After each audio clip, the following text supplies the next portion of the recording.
Here we are. We are back. It is our Circle is season 4, episode 2, the Sunday Show. I've titled this one, Matt, not what we hoped for. Can we call it Lukaku stole my dinner money instead? Yeah, Lukaku was the school ground bully, right? Because that's what he did. I think we're gonna have maybe a couple more people joining us, but of course, after a defeat like this, you lose hope, you lose faith for a little bit until they come back. You know what I mean? So listen, whoever's here, big up yourselves, the people, and hopefully we get a few more coming in because sometimes a bad result will bring people into the live streams as well, Matt. Yeah. So, yeah, a tough one. Hey, listen, I'm gonna rationalize this. We were down 5 first-team players, but like we were saying, even if we had those 5 first-team players, do you think we would have been able to land a blow on Chelsea today? They played really, really well, and sometimes, Matt, you got to hold your hands up and say we're beaten by the better side. Yeah, I think tonight Chelsea played well. There's no doubt about that. And, like you saying, you thought Lukaku might get off to a slower start than that, but he's a monster of a player. And he's going to cause a lot of defences and a lot of teams big problems this season. In all honesty, I think if we had everyone fit, do I think it would have made a significant difference? Probably not. I was saying to you before we came on that defensively, I don't think we've got the type of defender that can handle a player like Lukaku. I think he was always going to cause us problems, and I'm not sure if it would have really made much of a difference today. They were just the better side. We had bright moments, but not enough of them. And again, we didn't create enough and put anything away. So what can you do if you're not scoring any? You've got no hope in the first at all, have you? Looking through our starting lineup, 2 central defenders that we will probably say throughout the season, Matt, that they will be our second choice defenders in those positions. Yeah, I mean, Mari, you could see today that, Holding was the better of the two. Mm-hmm. Had his moments, but Mari didn't really play very cleverly with Lukaku, tried to go toe-to-toe with him, which is not really going to happen, is it? And very much at fault for the first goal. Kind of tried to go toe-to-toe with him, got absolutely bullied and smashed out of the way. It's not the way to play against a big player like that, and I think it was Gary Neville that mentioned it. You have to almost let them have the ball, give them a couple of yards of space, and almost take them on that way rather than trying to kind of go through the back of them, because he's just going to push you over, which is exactly what he did. And he was made to look stupid. And I think he did learn after that. I think there was around the 30th minute, he kind of learned his lesson there a bit, but he's just not the quality of player that you need, long term. Like I say, he's a second choice defender, really. So those 2 defenders that will be second choice squad players in Holding and Pablo Mari. So we're sadly missing Ben White today, and of course Gabriel. Moving to midfield, we're missing Partey in the middle. So you got 3 first-team players. I'd actually go so far as to say as Martinelli deputizing for Aubameyang, and then to add to that, Martin Odegaard, who should come in. So I'd make 5 first-team places that we were missing today, Matt. And if we didn't have a full, strong first 11, there was no way we were going to be able to touch Chelsea today. No, I think, if you look at the forward line that we've got, we had enough quality in there to cause problems. I mean, Emil Smith-Rowe and Odegaard are kind of very similar players. I think Emil Smith-Rowe would have done probably as good a job as Odegaard would have done had he have played. I don't think that there's enough quality as a centre forward for us to finish chances. We kind of get to the final third, stick balls in, kind of toy around, kind of around the edge of the box, have the odd pop shot, but we just cannot get that final ball or get on the end of things to put anything in the back of the net. And like I say, defensively, I've sad to say it today, but I think Kieran Tierney had a bit of a stinker. Yeah. Myself. We have not been discussing this beforehand, even in the green room, but I agree with you. I've been saying to the other lads here on the podcast, I thought Kieran Tierney was bad. Gary is sort of saying he had to help fix other positions getting sucked inside. But I actually believe you have to play your own position and trust, and don't collapse in that left side to leave things wide open for James. Reece James had a field day today, Matt. Oh, he ran him ragged. I mean, Kieran Tierney going forwards was great as always. Getting forwards, linking up really well with Saka, etc., putting balls in, creating some sort of danger for us. But like I say, he got sucked in centrally too much. We were trying to be a bit too compact and narrow. I think everyone was focusing on Lukaku too much. And then, like you say, we all got sucked in centrally, leaving Reece James to have an absolute field day.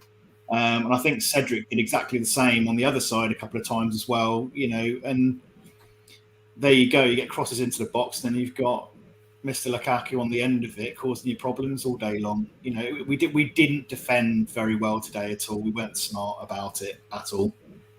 Yeah.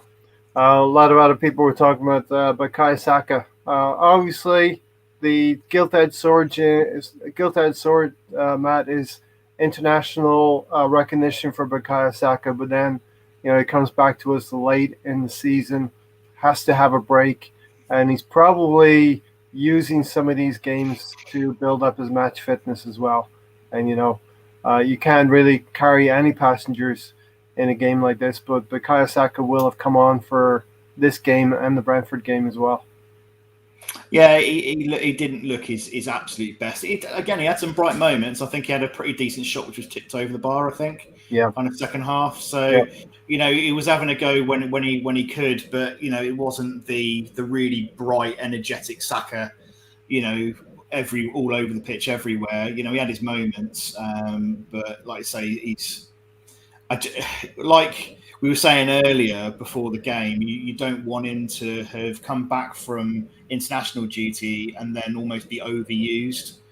We've got enough options up top to be able to give Saka that rest and play others. And I think that's what we should have done, really. Yeah. He's kind of paying a little bit for the situation with Lacazette and Aubameyang. Out for the last two games, Lacazette certainly.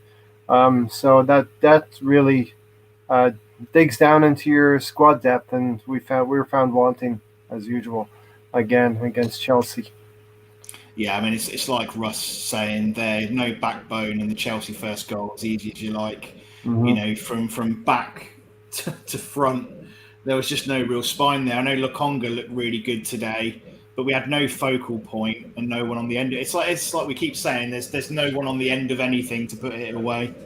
And Martinelli was very, very quiet, I thought, in this game. Didn't really have much going on for him at all. Almost didn't know he was really playing at times. And it could have been 3 or 4. Yeah. Had it not been for Leno. Yeah. Yep. Mahir, so not quite the massacre you were talking about, but everything except the scoreline. Could have been 3 or 4, as you were mentioning, Mahir. You know what? I actually wasn't disappointed. Surprisingly. Matt, you see, the thing with me is I wasn't really having any sort of expectations for the whole entire season, to be honest with you. And like that, I actually enjoyed watching the game from that perspective. Mm-hmm. And like you say, Sammy Lokonga he seems to be one of these young players that we may have gotten a gem somehow because he's really comfortable. I'll take him any day over El Nini and Xhaka. Any day. And as a youngster, I know he's only played maybe 2 games, but it's just something. He's just so comfortable, always progressing the ball forward. Whenever I see him take a touch, he turns and he's gone again. Yeah, Matt, if you're looking at positives, Mahir has pointed out Sambi Lokonga is one of the positives.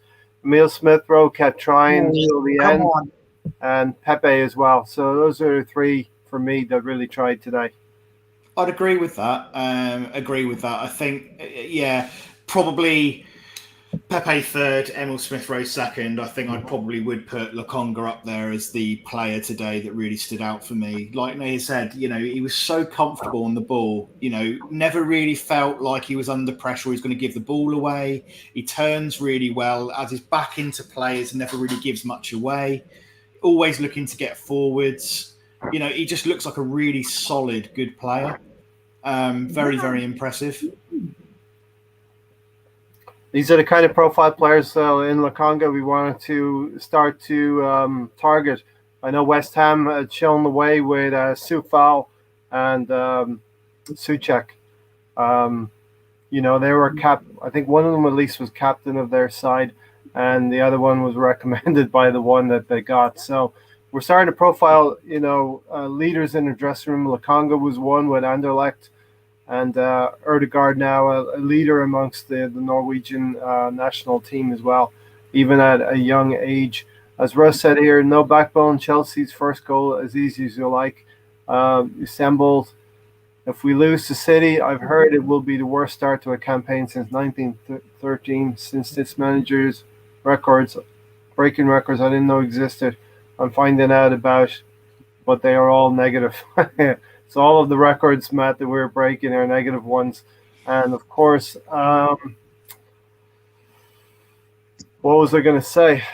I've lost my train of thought there. And, of course, this would not have happened. This would not have happened if we'd have done our business against Brentford. That's why the first game for me, Matt, was so very important.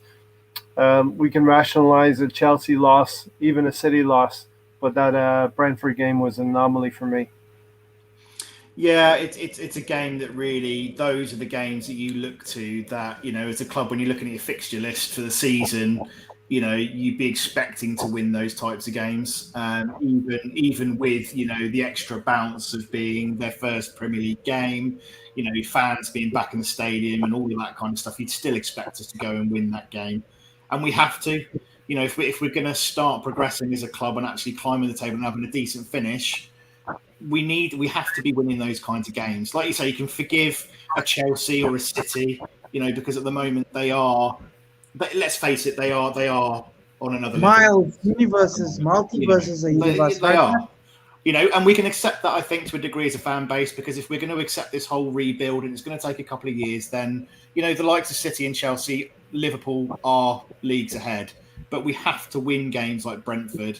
Like Ray says, that's you'd expect that.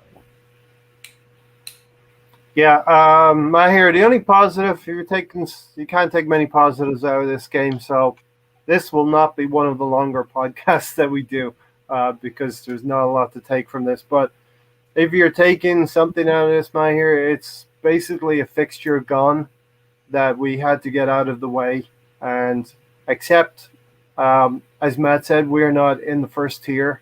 We're not going to be challenging for the title, obviously. No, I don't think anytime soon. Well, I pray in the next, say, 3 years.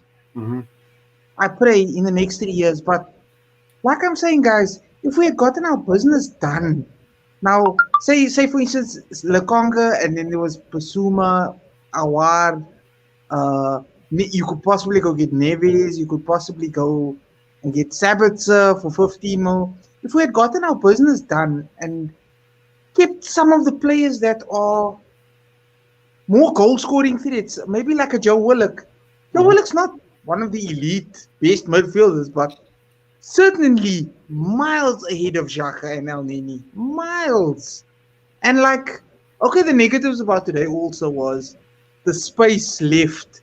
But then again, sometimes when you get sucked in and you don't have support, that's what happens. Reece James was left there multiple times. Matt, did you see multiple times on the right-hand side?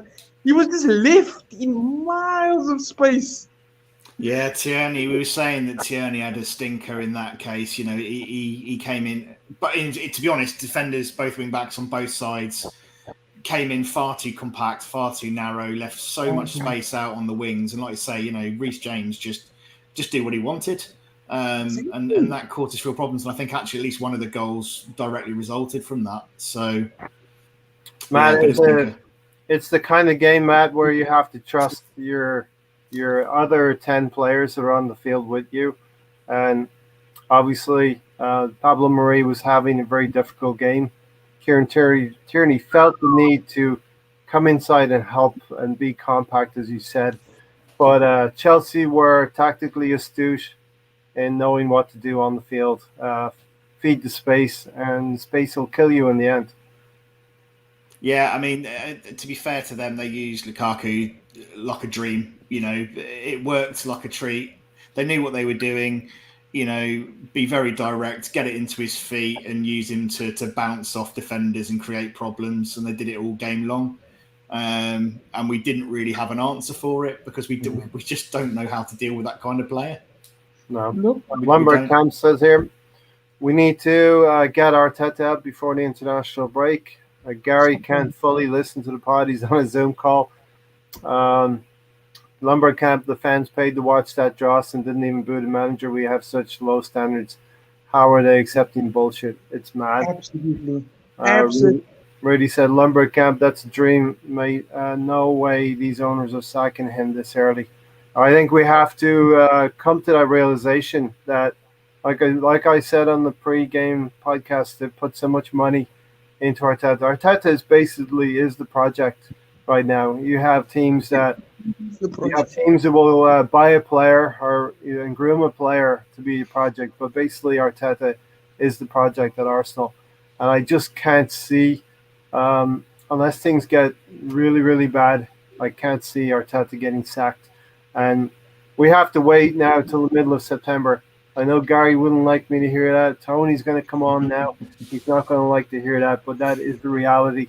Even if we wanted things to change, it wouldn't happen within these next 3 to 4 weeks.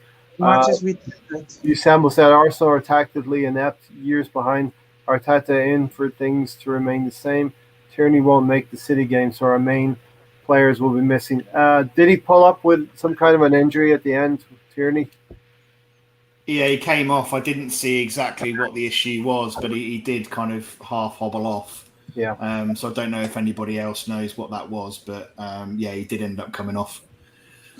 So, Tony, welcome. Welcome to the podcast. Hope you're feeling a little bit better. You were a little bit under the weather earlier. All good? Yep. What's your take on that now? After watching Arsenal, has that helped the situation? No. Nope. Ready to go back to bed, start the day over again. So I've titled this "Not What We Hoped For," Tony. We didn't get what we hoped for, and it basically was hope, right? Yeah, there's little hope. To me, draw was probably the best result we're to get. Yeah. I thought we'd probably try a 3-4-3. Tierney seemed to be trying a 3-4-3 on his own since he's constantly out of position. Yeah, I had to wonder, Matt, here, if he thought he was playing 3-4-3. He seemed to end up at a left centre back position quite a lot. Our whole left side, which is usually our strength, Saka, and irrespective of Xhaka and Tierney in there, it's usually a strength for us. But today we're wanting my here. I'll tell you what's the problem there also. I heard this from one of the commentators. They were actually saying it becomes far too predictable. Far too predictable. And you can't use the fact that Arteta doesn't have all of his players in yet, because I can name at least 12, 13 players that are his, or he's convinced to stay. Like Matt, for example, he begged Granit Xhaka to stay.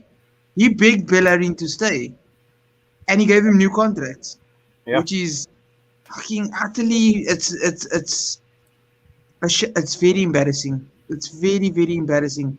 And then you end up with games like this where you, with better personnel, you could fare much better.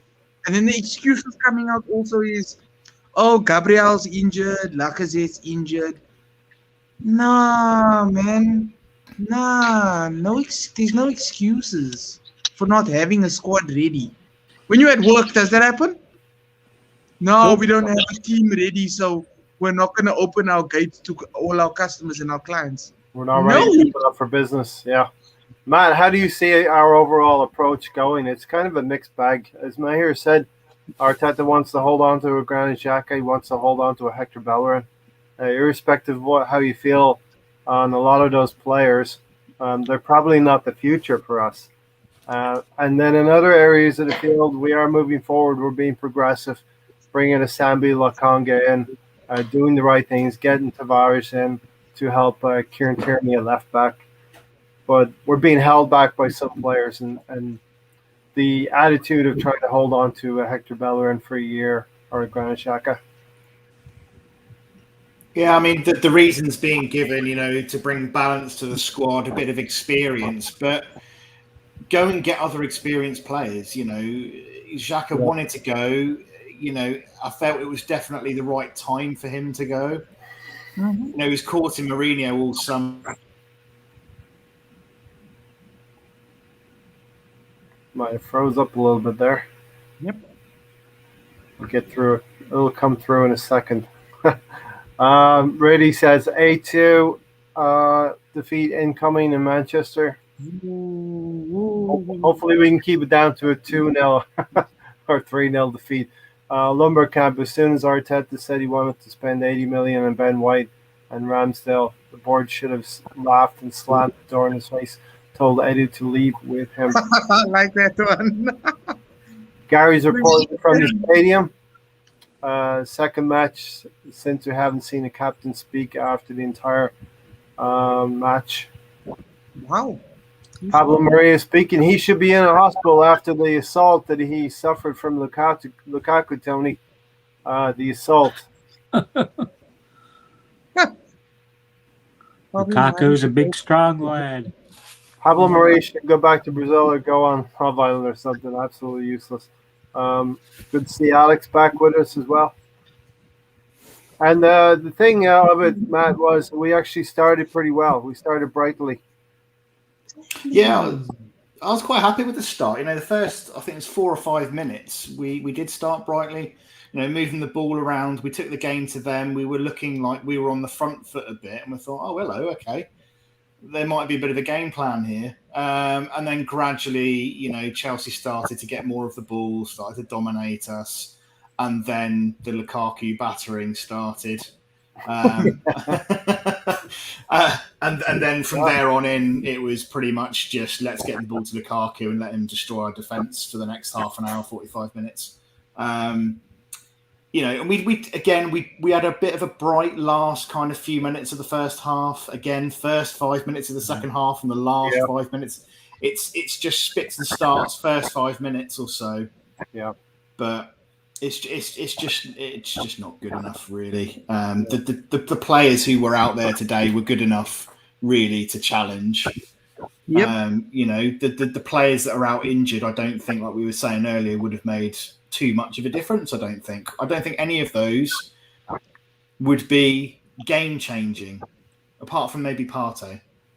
Yeah. So maybe Odegaard. Yeah, maybe Odegaard. But then I was saying, Emil Smith Rowe, very similar. If Emil Smith Rowe can't make the difference, then I don't think Odegaard would have done any better necessarily. Alex probably said, not too much difference, but Alex said there was a slight improvement from the Brentford game. However, Arsenal looked short and still clueless, and we have a player, maybe two players, that have come back from being involved in international competitions. Martinelli's a little bit short. Saka definitely needs the minutes as well. And, maybe these are games we're always going to lose. And the benefit is we're going to try and get Martinelli and Saka up to speed fitness-wise. The season for me really starts in September. I've told these guys before, and I know Arsenal fans don't want to hear it. But looking at the fixtures against Chelsea, we just had this game, and City. Season really starts for me in September, Tony. You don't like the sound of that. We had 3 games. One of them we should have at least won. Other 2 draws are possible. This is still our preseason. Games can be throwaway games. I still like that attitude at all from you, Ray. Our preseason continues. There you go. Yeah. That's what we're good. We had a preseason. And I know Arteta said We're going to get into the press conference. He did say the Brentford game was just one Premier League game out. He pretty much wrote it off. But we've done the same again today against Chelsea, unfortunately. And look, if you can't laugh, you'd be crying about it. So, Gunnar Glenn, great to see you here. Good evening, gang. Ooh. So, yeah, Maher, we started really well. I think we're going to be talking about Lakonga a lot, and I have a feeling Tony's going to give us the man of the match a little bit later. The Tony Don Juan man of the match. It could be Sambi. Just saying, you never know. Maher, the first minute Lakonga move, a feint in midfield. He passed it to Emile Smith-Rowe, and Emile Smith-Rowe takes a shot. And then in the 9th minute, a lovely pass from Lakonga to Kieran Tierney with the first time cross. So we're seeing some lovely things from Sambi Lakonga in midfield. Yeah, man, it's just I can't wait to actually see when Thomas Partey comes back. Yeah. And partners with Sambi Lakonga, gives him a little bit more freedom, because it's so beautiful that it's so comfortable, man. Like, I don't feel panicked when the ball is given to Lakonga at all. And I pray that this continues until even Partey comes in. They can form a nice little partnership in the meanwhile. Man, what can I say? That shot from Emile Smith-Rowe, though, and his energy. Oh, my days. Please, just find the suitable midfielders that can supply support to the front line. Because even like Martinelli, like Matt said, he didn't have really any support. He didn't have any, what do they call it, man? I'm even at a loss for words. He didn't have the backup. He didn't have anybody giving him through balls, or he had to literally make up a lot of these situations himself. Crazy. I think the only time Martinelli got stuck in, I think, was that first ball. I think Xhaka put him through, and I think Martinelli had a bit of a heavy touch, didn't he? Yeah. The one that came through a player's legs, and we had a couple of opportunities like that. Tony, the 11th minute, we see Pepe with a great run down the right-hand side. He burst past 2 players on the right wing. But I actually thought Alonso on their side was very key to them gaining control back into the game. Yeah. You heard Alonso's name a lot by the commentators. He's doing good on shutting us down. Yeah. Getting them back the ball and headed the other way. Gunnar Glenn said, I'm disconnected. Don't even want to hear Arteta's press conference. Boring tactics. He assembled. Ray, does it make sense that the middle management are not conducive to success? No, it does not make sense at all. And I think that's the big problem with Kroenke. The money has been supplied to the club. It just hasn't, in recent years, just hasn't been spent correctly. We are hoping a Sambi or a Tavares, these kind of players, these kind of buys that we're making, and the jury's going to be out on Ben White as well. Lumbercamp said players being out is no excuse. West Brom beat this same team minus Lukaku 5-2. It's up. The manager. It's up to the manager to outclass them. Yeah, I mean, there's a lot to be said for that. Matt, you see other teams pulling these things off against bigger teams, and it just seems like we're always resigned to what's going to happen as the team going out against Chelsea. I really said, if you don't score any goals, you don't get anything, Matt. Sums it up pretty well.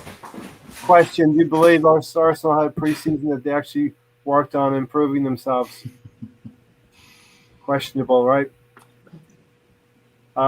Just because we're not as good as Chelsea and City doesn't mean we can let Arteta off. Even the shit teams beat them once in a while. Arteta, you have no excuses. So we need to go buy Bissouma now. I don't know if that's actually on the plan. I don't think it's really weird that Bissouma has not moved yet, Matt. Yeah, it's a strange one because he was pretty much a glaringly obvious kind of fit for our team, I think, and Liverpool too. Yeah, and you look at I think his performance in the last game, that he had was outstanding. I think, you've got to, you would have thought the likes of Edu would have been crawling all over to get a player like that, at the club. And that would have been a real priority signing over the summer. We were saying this by the end of last season. Yeah. Pretty much the one thing that everyone was kind of agreed on as a fan base was we need Basuma. And he's exactly what we need. Partey, you were talking about Partey needing a partner in crime. Well, there's your man. Go and get him. And he's not, and although we'll have competition for him, he's not at Real Madrid. He's not at, Inter Milan. He's somewhere where it's achievable to go and get him. We have links with Ben White, who knows him and also has played with him. So go and get the man. Yeah, we've seen all these things teased throughout the summer. I hear, Basuma taking pictures, and you see in the corner of a picture an Arsenal kit somewhere. Some of the players showing him around. I think it was one of the last games of the season where we played Brighton, and we beat them. Showing him around the stadium, looking around. So I would absolutely think that Basuma would be open to moving to Arsenal. Yeah, I've even seen him in pictures in kits. I don't know if he was in a club or something, wearing, or he was out wearing our kit, and he's saying he's an actual fan of Arsenal. And I was like, what more do you want? Bring the guy in. Yeah, well, it's really not that bad. You won't be getting a rant from me because Tony, I actually enjoyed that match for some reason. I was telling Matt and Ray, it wasn't when you don't expect anything, you enjoy the football a little bit more.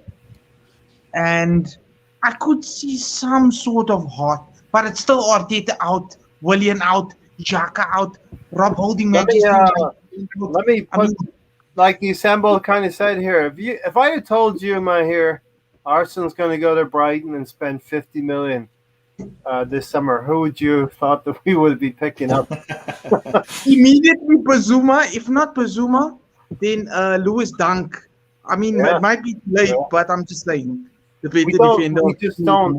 Tony, we just don't have any physicality in midfield, and that is a big problem for us. Yep, we don't have it. The fans were sitting there booing with Xhaka. I'm forgetting any midfielder that put Xhaka on the bench first of the season.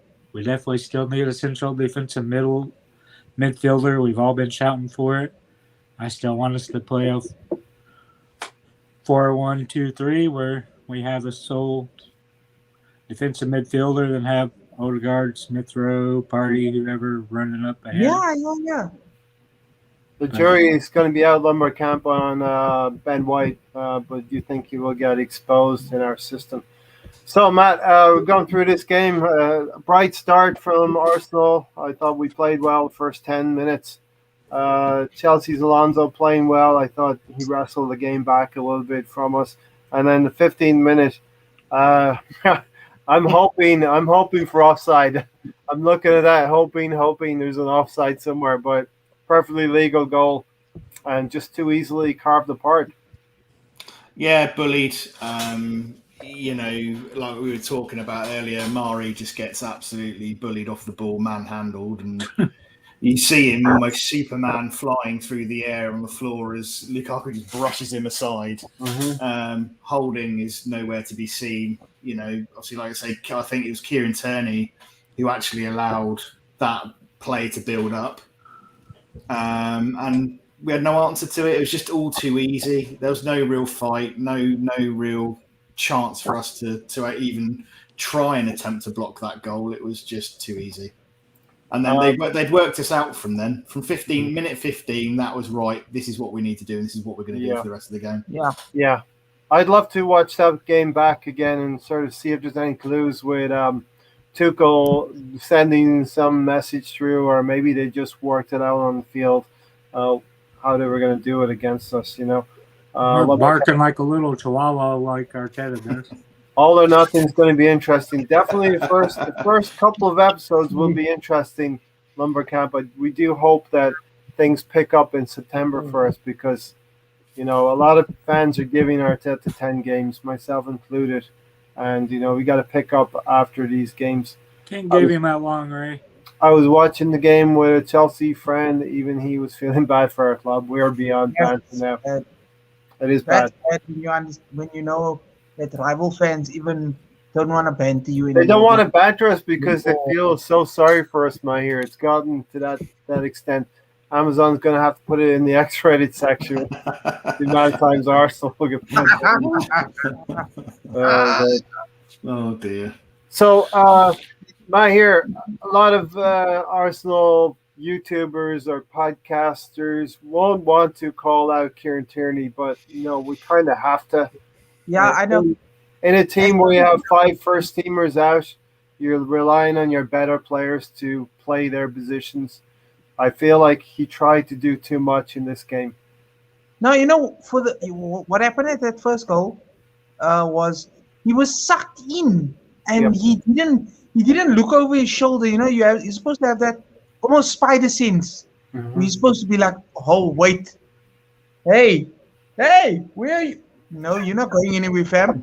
And like I wasn't expecting that from Tierney for that to happen when I looked over the goal after it happened, and I was like, yeah, that's a little bit shocking, Tierney. As much as we love you, like, watch your back, fam. You have a 6th sense. You're like, oh my god, can't allow this guy. There's somebody that's gonna run behind me or run on my shoulder. Mahir, it's not exactly like you can rely on Granit Xhaka to be able to have that, that 6th sense that they will work together telepathically.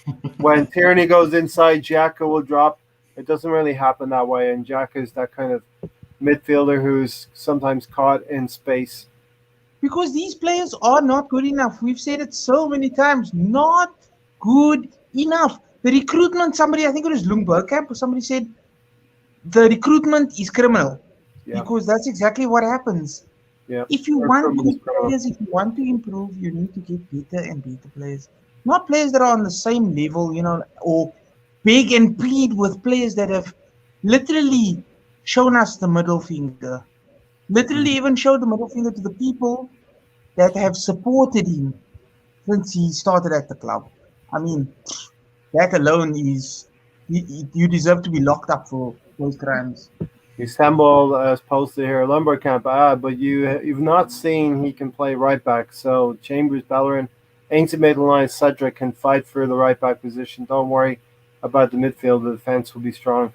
Arteta is one step ahead. And Tony, in a season, we're probably going to be the biggest spenders in the summer. And Gary, I agree with what Gary's saying. We will have upgraded our entire squad, but only very, very slightly. We haven't taken a huge jump forward in terms of what we're upgrading. So, is this testament to really where we are as a club and what we needed to do? Yeah, we lacked depth last year. We still lack depth now. We've sold more midfielders, sold Guendouzi, sold Willock. We need to bring more midfielders in. To me, we haven't spent enough of it on starters. We still need a starting striker. To me, we need a backup striker because Balogun isn't ready. He needs to get out on loan. And Kedia should have been one of the first players sold, along with Nelson. Yep. I don't know why those 2 players are still at the club. They should have been sold. Mm-hmm. We still need to do more business while the window's open. I don't think Arteta should have ever been given a window. Should have been given to the next managers. Yep. This is the problem. It's okay saying, we're going to wait and we've got a 3-year building project and we've got the likes of Balogun and Nketiah and Martinelli, but you have to also think about the here and now. It's no good in saying, well, okay, this is our project. This is going to take 3 years. Well, what about the next 3 years? While that's all happening, where's the quality for now? Is that just saying, well, here we go, fans, you're going to finish 12th every season until these guys might turn into a challenging side? They need to be spending money on established quality, and not leaving our front line effectively to the likes of Balogun and Martinelli. It's not fair on them, and it's not really. It's not realistic, is it? No. They're not going to grab you 25 goals each season, are they? No. Nope. I don't even think double digits. I don't even think double digits, man. Do we think Arsenal will buy in January? I can't see it, to be brutally honest. No, we've got 9 days left to go and do something in the market, and we have to move players first now before we can buy anyone in. Lumbercamp said, imagine buying backup players when you finish 8th. It's about improving the overall squad, though. What kind of strategy is that? How do we improve and climb the table? The club is backwards. What you saw today, Lumbercamp, was 2 central defenders who should be sitting on the bench. And when all is right with the world, Gabriel will be back. Ben White will be playing. Partey will be back. And if we don't suffer a lot of injuries, we're not going to see a team as weak as this pretty much again for the rest of the season. I would say, counting on my one hand, there's 5 first-team players out there to Tony that we missed today. Yeah, we missed them. The center-back pairing was horrible. I thought both of them had probably the worst 2 players on the field. I thought Chambers should have been back in there. I would have went with the back 3. It would have kind of countered what Chelsea was doing because we're getting murdered in the midfield, except for the back 3. The back 3 would have had Tierney in the position he was playing today. Would have had Marie central probably and holding right side, and then you could have had your wing backs, maybe a Tavares in on the left side. So yeah, definitely. A lot of us wanted to match up like for like with Chelsea. It didn't happen today, so we move on. The 21st minute, we have a great pass, Matt, from Pepe to Saka. Yes. Saka's got Azpilicueta isolated. Kind of takes the wrong. He goes in the wrong direction. He goes down his side when he should have come across him. You got 2 players overlapping there. It was at the chance where he had a bit of a heavy touch, lost the ball. Correct. Yep. Yeah, a bit of a shame. It was one of those games for him, really, where he tried to get involved, try and do things. Had the odd. I think he obviously had a shot late on, which was a fairly decent effort, but it was just not really up to the usual Saka standards of energy and performance. Really, like I say, you wouldn't usually expect him to take a heavy touch there because his close control is normally quite good. Yeah. It was probably just a bit too early for him, to be honest, to be chucked into a game like that. Yeah. My notes actually say that was the 21st minute, and 28th minute I say it's important not to concede another goal. Little did I know, only 5 minutes later we would do that. My here at 28th minute, Lokonga has a long range shot. We want to encourage that.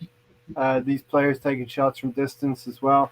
And then 33 minutes, I actually agree with the Pablo Mari tackle on the back of Lukaku. Something we needed to have a statement tackle.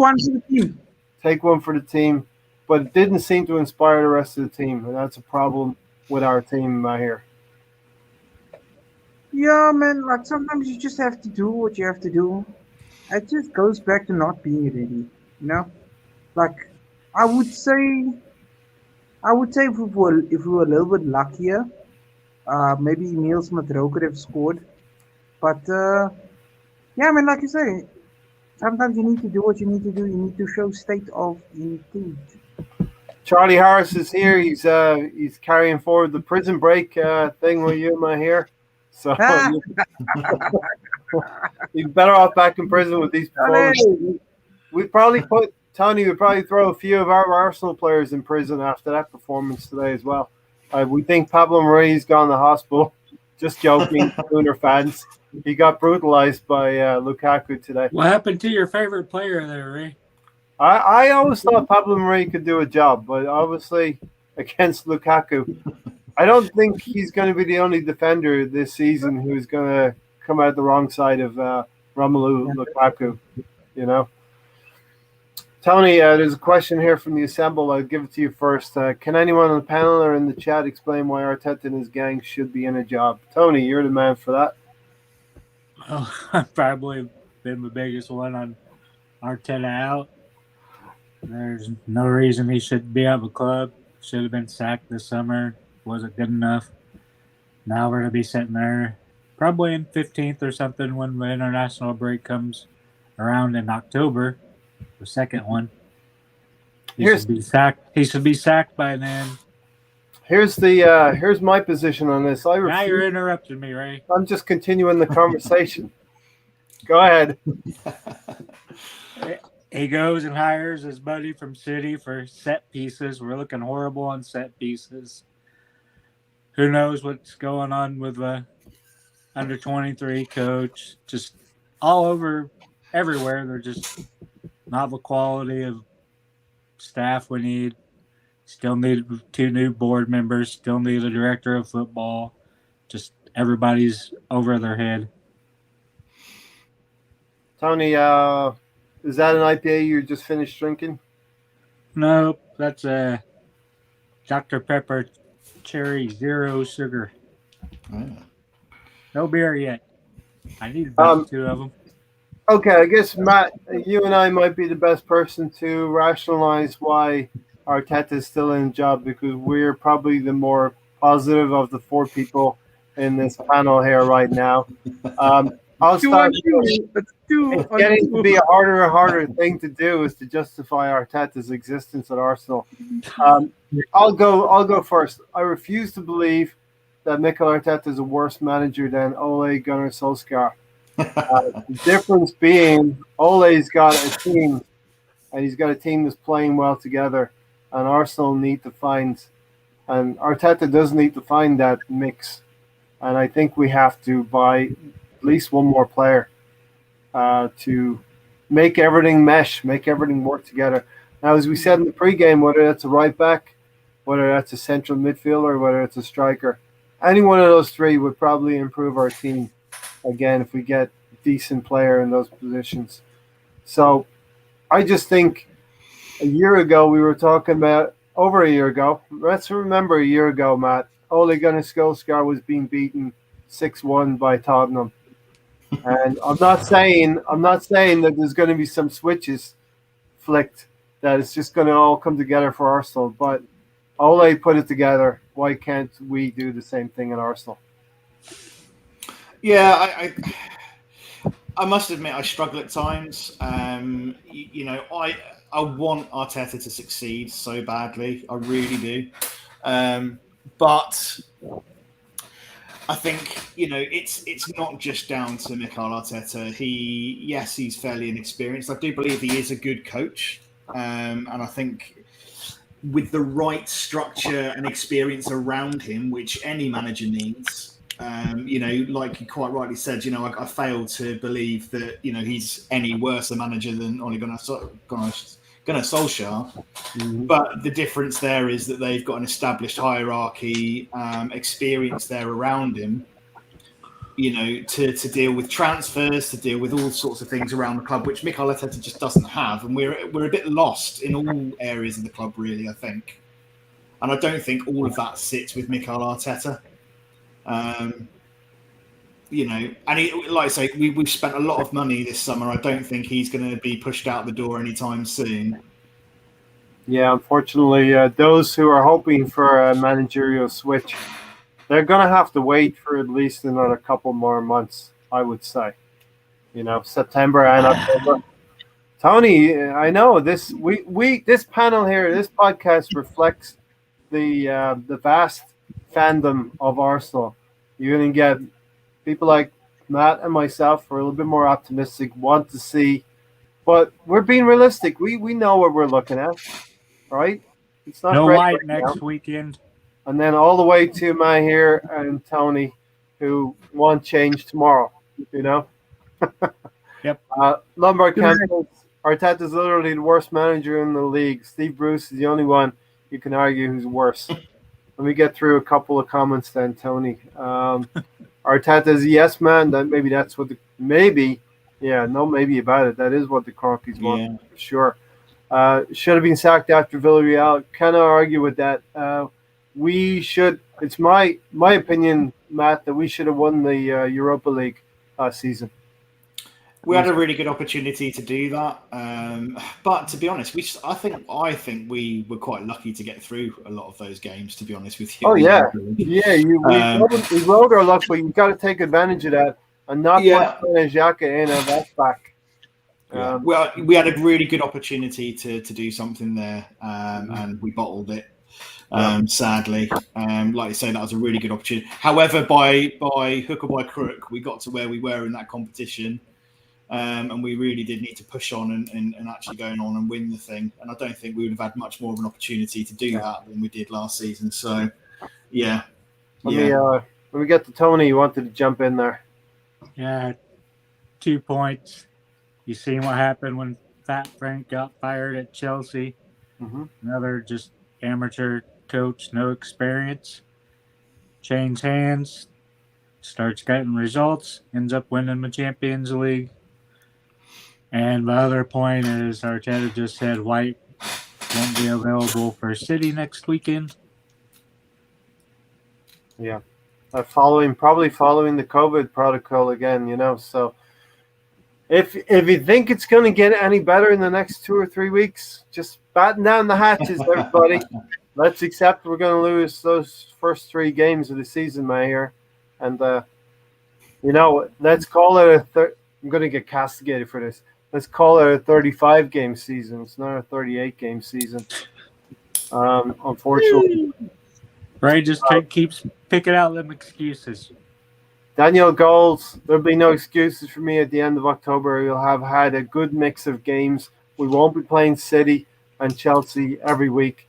We'll have a good mix of games in the following 7 games. Burnley, Tottenham, Aston Villa, Leicester.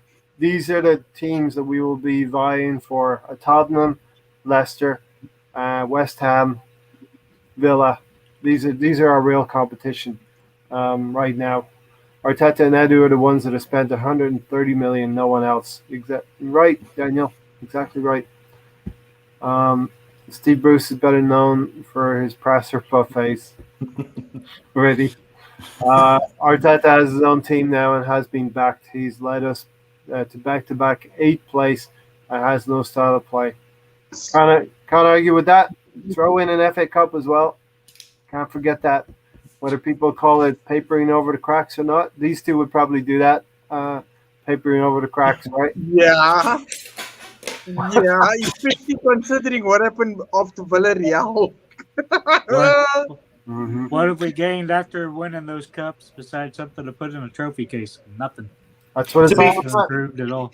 To be fair, I think it's fair to say, and I think even the most staunch defender of Arteta would say, I think if by the end of this season you've not seen a good couple of place increase in the league table final position, then I think he's in a lot of trouble because of the amount of money he's spent. And you can't spend that kind of money, use your excuses of having COVID affecting the team at the beginning of the season. Over the whole season, if he's not by the end of this season managed to finish top 6, I think he'll probably be gone, I would have thought.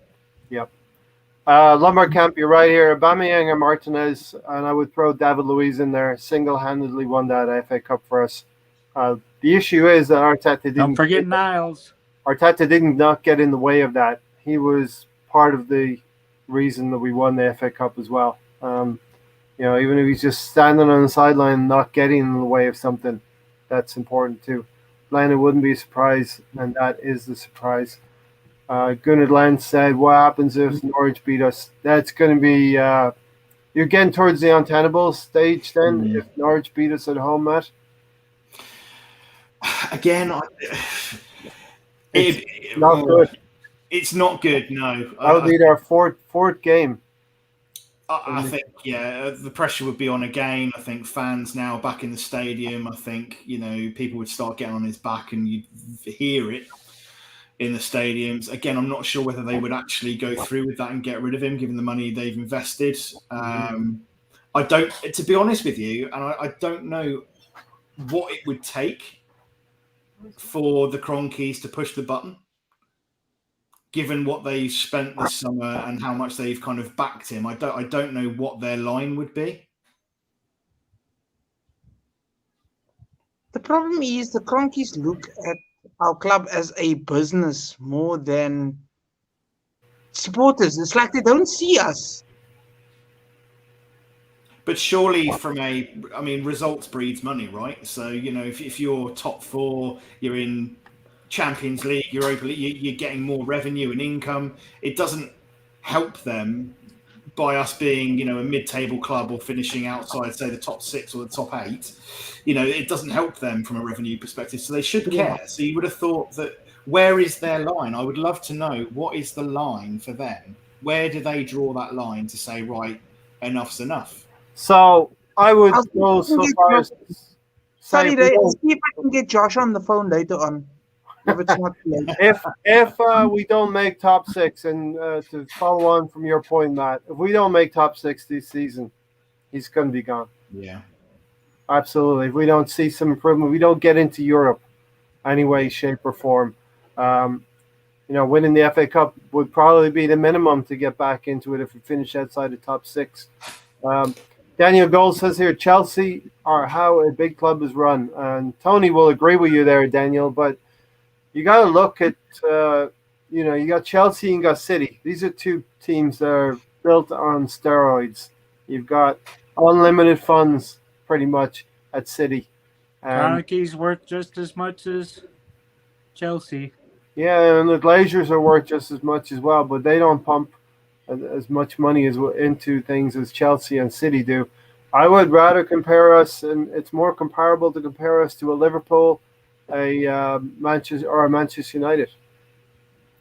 I think Leicester are the way clubs run. I mean, you look at. Yep. I mean, it's all right looking at all these clubs that have, the silly money, like City, but you want to look at how a club is really well run to develop and progress through the league and actually get somewhere. Look at Leicester, and look at the not only from a club running point of view. I mean, you look at the connect they've got with the fans from the board level. That's a good club. Mm-hmm. Yeah, well run. Matt, even when they won, was it the FA? What did they win? They won something in the FA Cup, no? How beautiful was it Leicester. to see owners celebrate them? I was in tears. Yeah, on the field, celebrating with the players.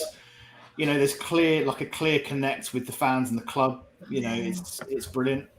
That's what we want. That's what we want to see, and also the Aston Villa ownership putting that video out about Jack Grealish leaving. They went out and bought 3 players for the one, though. Gary, welcome. Hello, everyone. Welcome to the debacle. Yeah, sorry, I'm late. Once again, I don't know why I'm smiling. That was just painful. Was he be crying painful. Otherwise, and people don't like crying. No crying on YouTube. No crying on YouTube. Truthfully, December said, Arteta might be a little bit too sensitive. This is a good point for the task ahead. He's not a seasoned manager who the players looked up to and respect, but also would argue not a seasoned manager who can deal with the media, Gary. Well, most of them, you said not a seasoned manager can't? Is that what you said? No, Arteta's not a seasoned manager. Oh, no. He may not be able to deal with the media moving forward if results keep getting. No, he's gonna find it tough because he can't answer the easy questions now. They're only going to get worse today, right? They're only going to get worse. I mean, for the last 18 months, he's been, he gets a little, he struggles when they ask him some tough questions. Because I don't think he's confident in what he's doing. That's why he can't answer it the way he wants to. Think about the way he started his interviews, right? Since then, I believe he's lost confidence in what he's trying to do. And so he can't just come back and say, you know what, this is going to work. And us as fans will listen to him and go, okay, I think we're with you, right?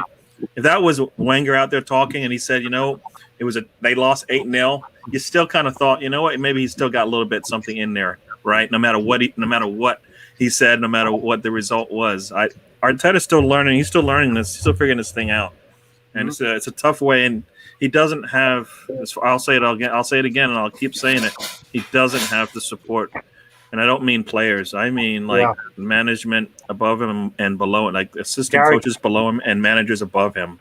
He is the project, Gary. Arteta is the project. But he doesn't have the help. Yeah, you can be a project all you want, but if you don't have sound transfer business going on, and if you don't have assistants that are getting something out of the players, like usually you hear this all the time. You know, this assistant was so good. He helped like Arteta got a job as an assistant because what? He was helping the youngsters. Where's that guy in our team? When do we hear about an assistant on an Arsenal side that actually did something, like is he the one that's getting, the youngsters going? Is he the one that's got the defense clicking? Is he the one that's got the shooting getting better? What do those assistants do? Right? So, I'm just like, there's too many. He's one named Freddie, but Freddie went bye-bye. I think missing Freddie. I think we're seeing Freddie is the reason why you have, I believe, Emil Smith-Rowe and the Sakas, right? Saka, yeah. They've been and a lot of those Hell End players, they've come in pretty well, right? They've all Lundberg was there before him, wasn't he? They worked together. But I mean, wasn't he before there? It was before Mertesacker, though, wasn't he?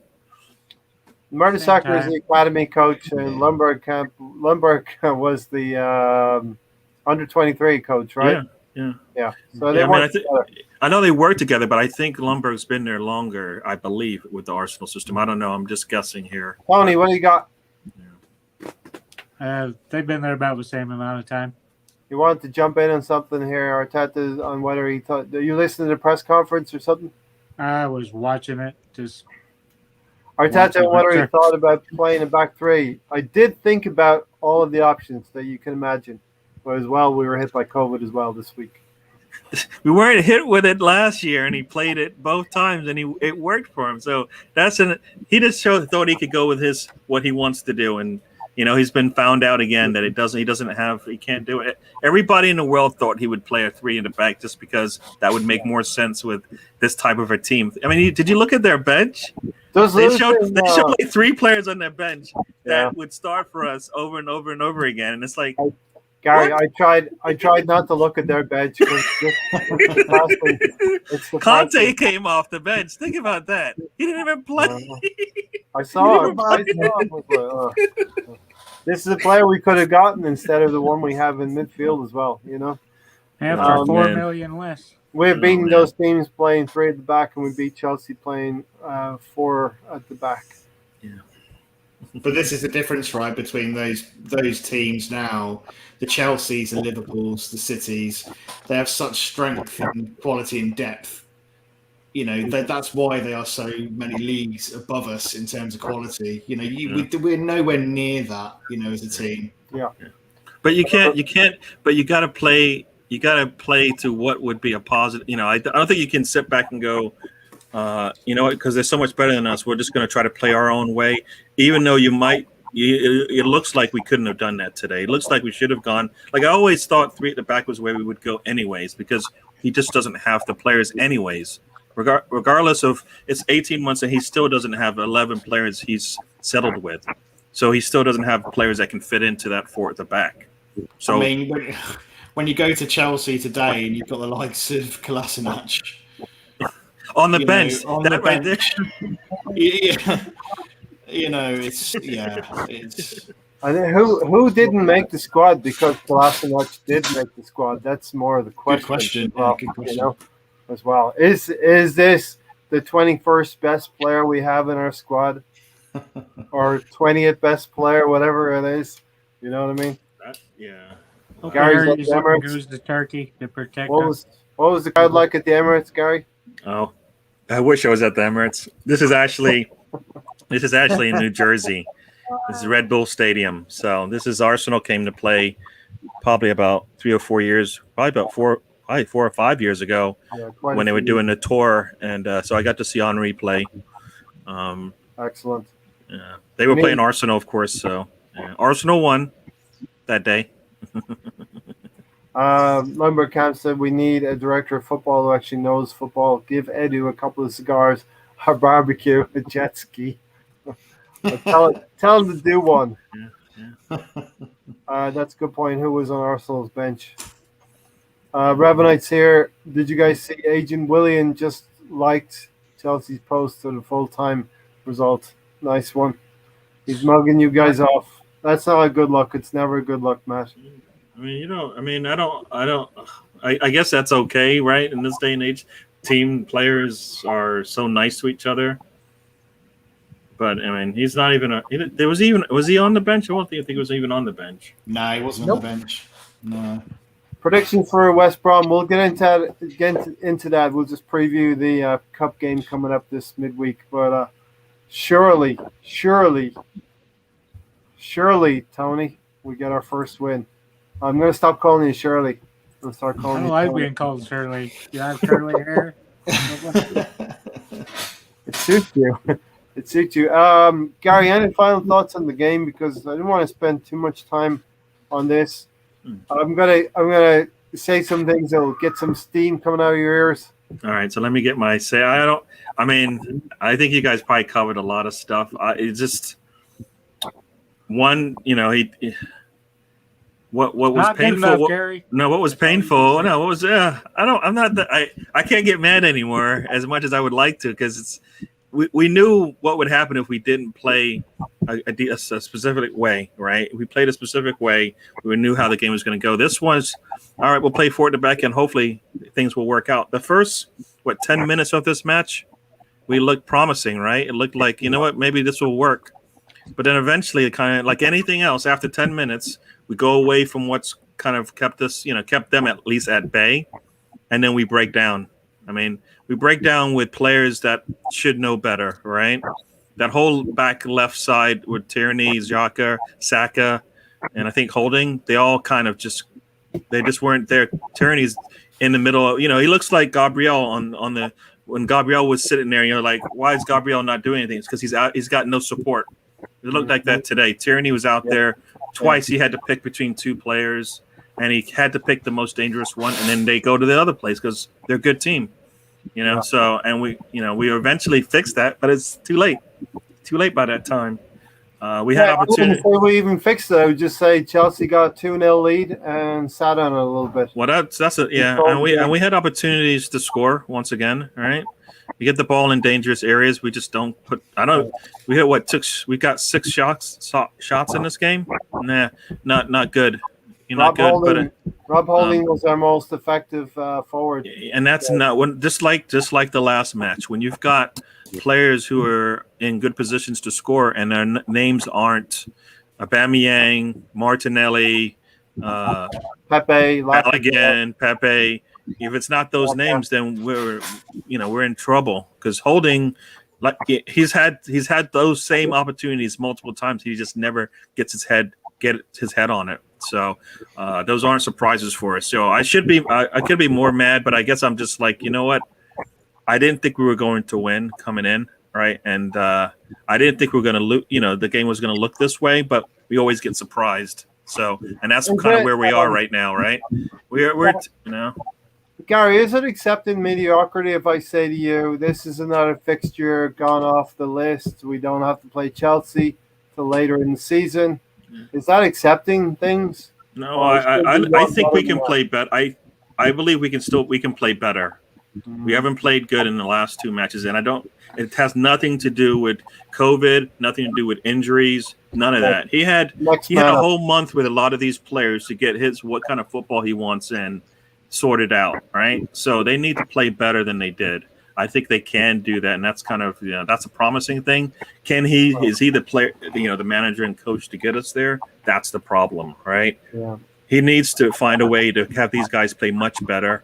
Yes, probably we lose 3-0, but we actually look better, and that's maybe where we need to be. This 2-0 when they shut things, like when all the big teams just shut it down, right? City scored 1 goal on us and shut it down. Yeah. Today I think in that second half they were done. They knew Lukaku was killing us, right? We had no answer for him, and I don't understand why they didn't play a certain way. I mean, I was listening to the commentary, and they're like, "Why are they doing that? Why are they falling to Lukaku's? He wants contact. He wants you to grab him. Mari can't do that. Mari can't do that. It was defensive naivety, and you're right. I think we can do better than that. And surely, players at that level should know better than to defend in that way against someone like Lukaku. It was really naive. And I've never seen Tierney defend like that since he's been at the club. Yeah. So he's definitely got better defensive performances in him because he's been doing that consistently up until today. So you're right. I think, there are better performances to come for sure. And we can do better against teams like Chelsea and give them a much better game. Holding had our best chance, but guess what? He missed. Matt, Liverpool fan here wants to know if Liverpool can handle Lukaku next week. What do you think? Doubtful. I think. You know what? It's not going to look the same. So what you saw today, there's no way they're going to play him that way. They will lean off of him when he gets the ball. Then they'll collapse on him and have to kick it out. We played a game where we let them get a little too much control, and also their 11 is better than our 11. So they're actually going to put pressure on their side as well. So once again, it's hard to, you're not going to judge, but Liverpool have an answer for that. But they also have, they have Mane and Salah attacking them, which is totally different than Pepe and who do we have? Saka. It's just totally different when you look at the quality of the player and where they are in their careers. So they've got it a lot better. They can put a lot of pressure on where it looks different when Lukaku gets the ball. I mean, Alisson is way better than Leno, right? So he's going to probably control that back line a lot more. The one where Lukaku should have scored, right? What was Holding doing? He looks at Lukaku, never approaches him, and lets him get all that space by himself. Virgil's not going to do that, or he's going to know better and say, you know what, come up and get Lukaku. So that's never going to happen. So those are things. I mean, that's football, right? Lukaku standing in the middle of the box. Somebody needs to be there. They shouldn't be able to get a clean header in and let him, he just missed it, right? Mm-hmm. I don't think they'll be able to find him as directly as they were able to today. They found it far too easy to play direct to him. I don't think Liverpool would allow that quite so easily. And their back line has a bit more of a presence with Van Dijk there. Yeah. I don't think he's the type of With player all of that be being bullied said, as much. I do think he will score against Liverpool. I think he will still be a threat, and I still think he will cause them problems, but I don't think he'll bully them as much as he did us today. Yeah, they're not gonna fall to that trick. Mari I don't think anybody's strong enough to hold him off. But like you said, I don't think they're going to give him that much space where it's going to be that easy for him to just pin you down, and then he's got you basically. So, I flashed up the next banner here. We're going to talk about Arteta's previous press conference, but apparently in his present press conference, he is heaping praise on Chelsea, as Reddy has said here. Well, say what you want to. It's the teams, they're the champions of Europe. I mean, I'm at a loss for words with Arteta.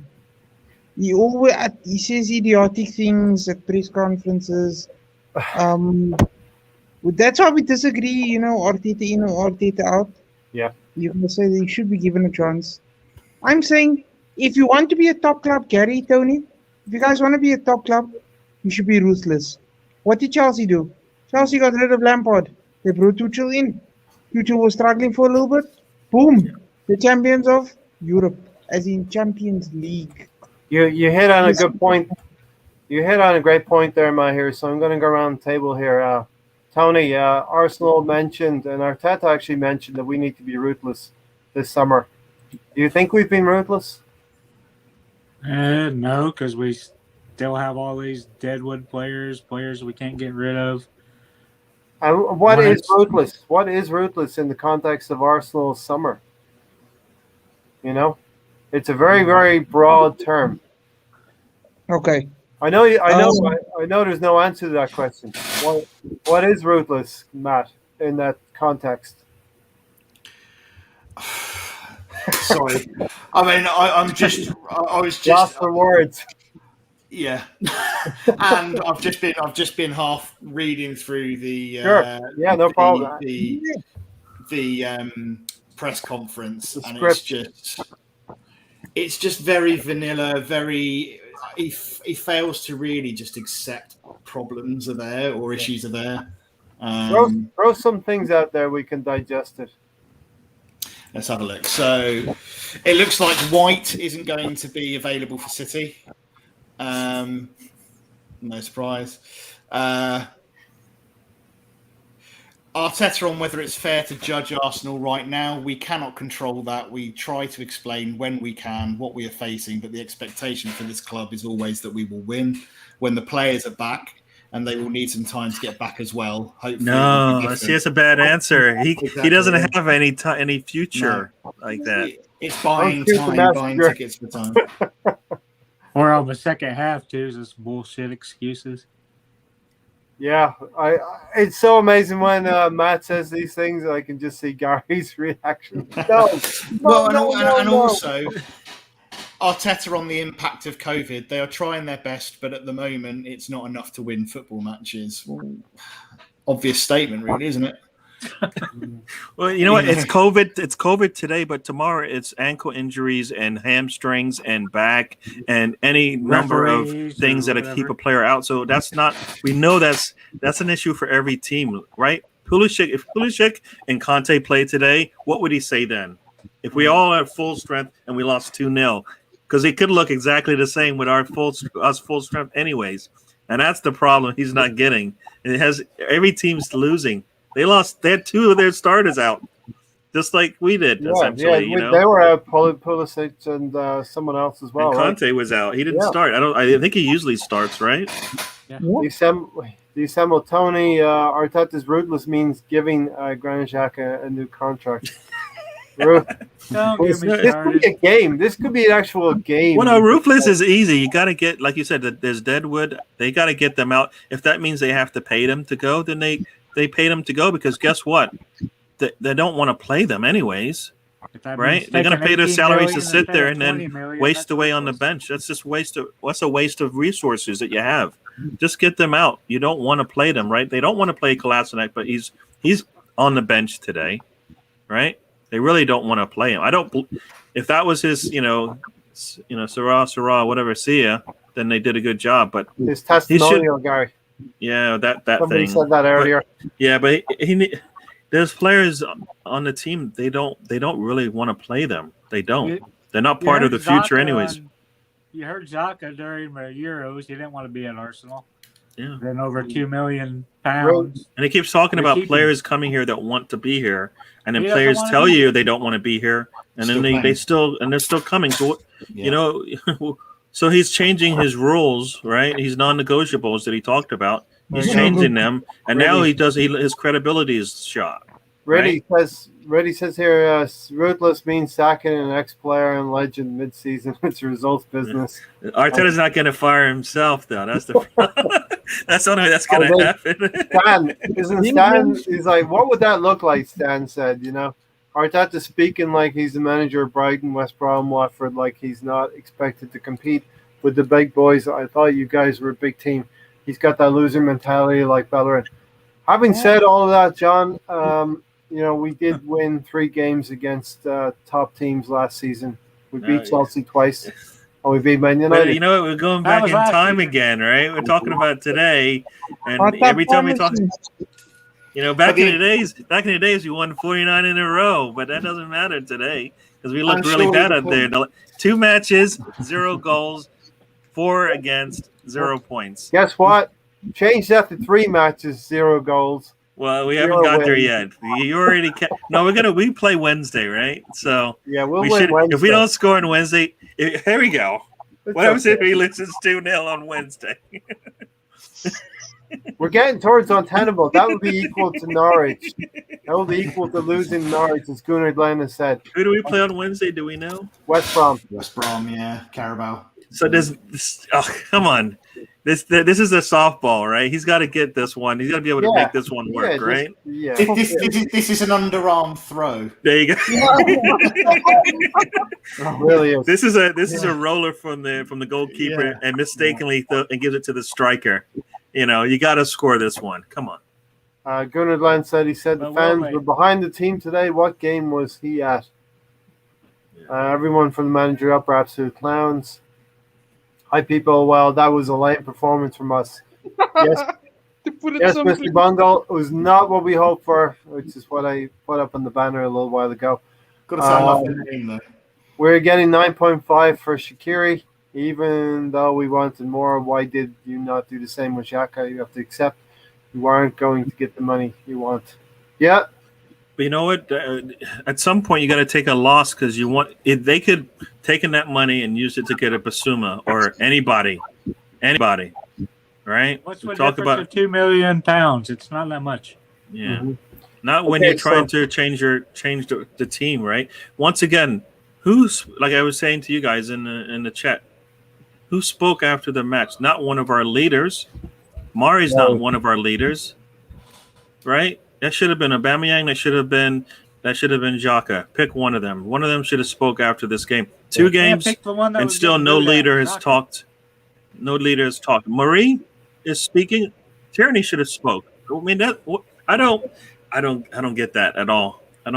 We're trying to change the perspective of how the team is looked at, and this is who's talking after matches, right? Marie got beat up all day by Lukaku. Now he's going to go talk. How in the world is that? It doesn't make any sense. He's got some scratches. He's got some scratches and band-aids all over him, and maybe his arms in a sling. Lukaku's elbow is like indented into his skull, or because you could see it coming up every time, and Mario doesn't want any of that, So tell us what the bad man did to you today. All right. So, Tony, any final thoughts on today's game? We don't need to dwell on the game too much because it's very, very poor reading. Arsenal lose 2-0 at home. Our home record last season was not great. Go ahead. It's just simply not good enough. Arteta has the excuse of fans booing and that stuff. The fans were booing Xhaka for his back passes. Having Xhaka in the team still slows down the tempo. Seems like it's counter to everything Arteta wants to do. He wants to play this free-flowing, going forward football, and you can't do it when you got a slow poke in the middle that passes the ball backwards. Gary, can you name the leaders at Arsenal? I can. I believe it. They should be Tierney, number 1. Partey, Gabriel. Those are who should be the leaders. Those are the ones that I see on the pitch. I don't know if Partey has that in him. Well, all right. Take out Partey, but definitely I think Gabriel could do it just more from his actions. Yeah. He's out there. He knows what he needs to do, and he'll help the players around him. And he shouldn't even have to be in that situation, but he is. But Tierney, Lacazette, of course, we'll be happy when we get Lacazette back, but Lacazette isn't giving us goals. He takes away, how do we play him, get more goals, and not have to sit somebody? That we're gonna have to sit someone if he plays, all right? So that's the kind of. But those are the leaders. Those are the leaders for me. Tierney and Gabriel. I think Partey would be. I just don't think Arteta's given anybody, the keys. Any of those original 5 that he has right now, he's not giving them the confidence to allow them to, to communicate, or at least communicate as a leader. Let's dive into that previous press conference I want to talk about. So, Matt, it's not the latest one here. It's the one pre-game where he talks about Odegaard and Ramsdale, Brentford, COVID, previews Chelsea a little bit, and then he talks about in the next 1 or 2, 3 years, you'll understand what's going on right now at Arsenal. Yes. So it's quite difficult to switch tracks now from what just happened with Chelsea to now talk about this, but maybe there's some bright spots in there, and Odegaard coming back and Ramsdale as well, possibly stepping up the competition factor for Bern Leno.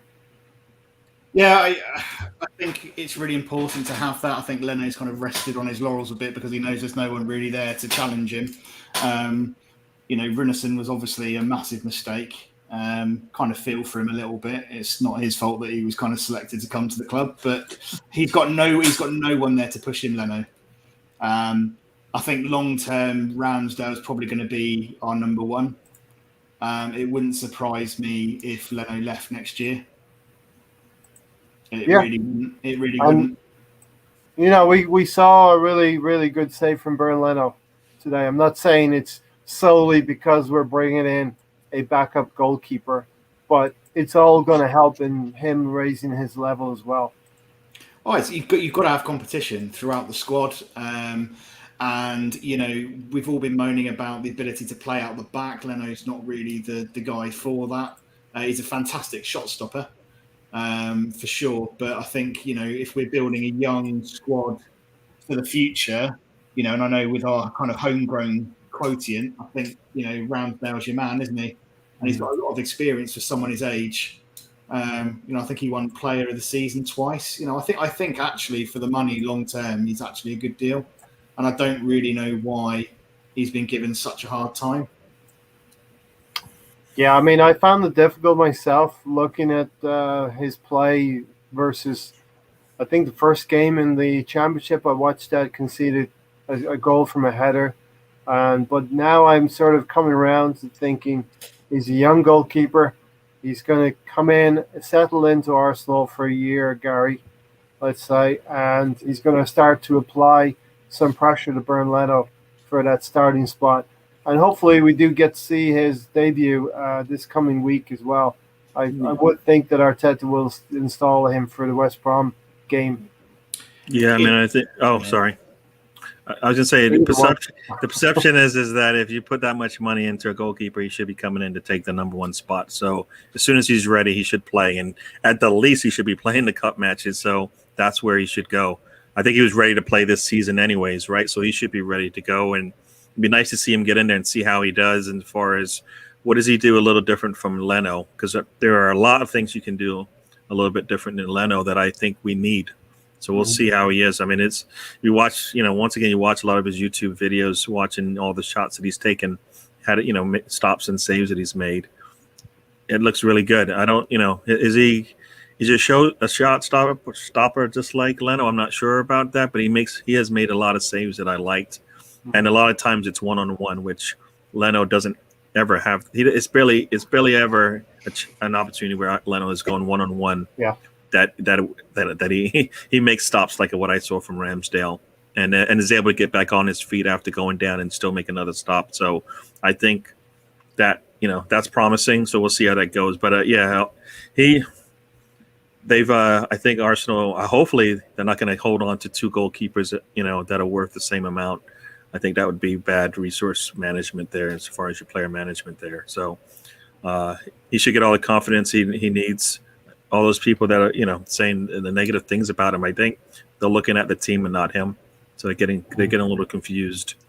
Right? If you look at a lot of the players that are in the league today, they didn't play for teams that were winning their divisions and stuff when they were on the way up, right? So, yeah, if they brought him in, then it's weird that they brought him in and they hadn't. Leno should have probably gone, as far as I'm concerned. Like if you're looking at a point where you're going to bring in a Ramsdale to take the number one spot, then I believe Leno should have already been gone by now. Because now you're holding on to two players, and now you've got, you wasted. You don't have the money that you could use to actually fill the spots elsewhere, right? I mean, you could have bought Ramsdale in and Onana, and that would have made sense at that point if that's where you're going, your direction was. So it seems a little, well, we're going to do it, but we're going to, it's somehow it took forever. Like at the beginning of the transfer period, it was, we're going to bring in Ramsdale, and everybody's like, what are we doing that for? With no intention of getting rid of Leno. I think the two have to go in tandem. You got to get rid of, your big time goalkeeper, and bring in one if that's where you're going, right?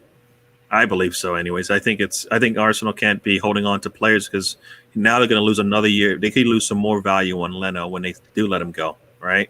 That's what we always have next. So if they let him go in January, then they've lost a percentage of that transfer money that they were looking for that they could have used this summer break, this summer transfer period. So it's just they got a lot of things to do on their plate, but I think they are in some cases they just don't go. To me, it doesn't seem like go 100% into it and just get it done. Right? We need a new goalkeeper. Boom, get it done. It seems like we're gonna dibble and dabble for a little bit. Oh, there's a little bit of a pushback, and then it's like, what do you? Well, yeah, it's always going to be pushback, but this is your job is to get it done and move on to the next one because they got like what people said like there's 8 to 12 spots that needed to be worked on this summer. You can't do that when they get dragged out so much. Just get it done and move on. I mean, I don't know if the monies for Ramsdale, the money for Ramsdale did come down, right? Because I think it was like 35 at one point. Yeah, the money went up to 40. Was it up to 40? Yeah. So maybe that's why it took so long. But I think at that point, you still need. At that point, you would have needed to bring in 2 goalkeepers anyways, right? Mm-hmm. So, yeah. Spend that money on Basuma or a decent striker. So, Well, they're looking ahead though, right? So they're looking ahead. They know Leno's gone. He's got to be gone, right? They can't be holding on to both of them come this summer. This time next year. Yeah. No, I would say that there's been a conversation had that Leno is wants a way out. Hector Bellerin wants a way out already as well. So and he should be gone. He should be gone. Yeah, he should be gone already. It doesn't. Mm-hmm. They're gonna have to take the loss. Mm-hmm. Take the loss because you're. If we're talking about overspending for players, but then we won't let players go for a loss. What's the point? Is White $50 million? Is he a $50 million player for us? The two $50 million players we had so far have not panned out. They came and played a game, and then next thing you know, they're out. And some of it's just things you can't control. But it just at some point you got to say, you know what? Maybe we should just spend. Because you look at the $30 million players that we got, and they're the ones that are pushing for starting positions. So maybe they're looking at the wrong places for these players. This is Andrew here, one of the most positive Arsenal fans that I know. But I'm asking myself, is this Andrew? Did you see the one before that, right? The one before that's even better. I'm asking, is this Andrew? I think it is. He's just being tongue-in-cheek. Listen, I warned you. I warned everyone. He took. I think Andrew took a couple of elbows from Lukaku, and that's why his messages are coming through like that. He's concussed. Yeah. I want to tell. I've been banging this drum, Tony. We got 2 or 3 more weeks of this. The Norwich game, our season starts. It's a 35-game season, Andrew. Yeah, but what if we lose it? What if we lose at West Brom? What if?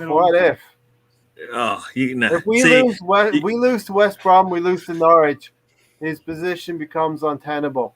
Yeah, this is 30. This is every match that he plays is important to him, to his career. It's a cup final. It's a cup final. I mean, he has to win every game. He needs to come. He needs to be perfect.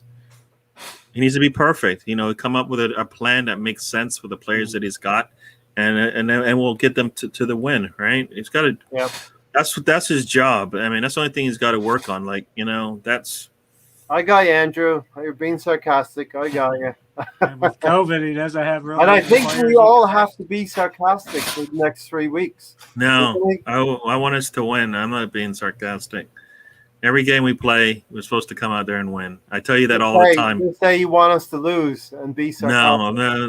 No. It's the same thing. No, it's not. It's not the same thing. Be sarcastic. An Arsenal win is a loss? No.